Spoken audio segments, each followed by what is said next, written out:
সাবেক সেনাপ্রধান বা আইজিপি যেই হোক অপরাধ করে কেউ পার পাবে না বলে জানিয়েছেন আওয়ামী লীগ সাধারণ সম্পাদক ওবায়দুল কাদের।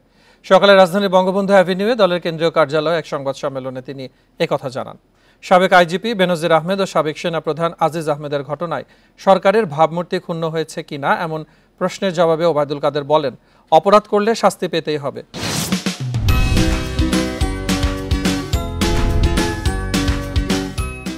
যত প্রভাবশালী হোক শাস্তি নিশ্চিতের ব্যাপারে সরকারের সৎসাহস আছে।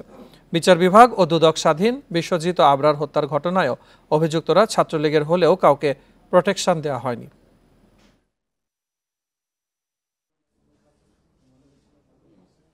যত প্রভাবশালী অপরাধ করতে পারে, অপকর্ম করতে পারে। প্রশ্ন হচ্ছে সরকার তাকে প্রোটেকশন দিচ্ছে।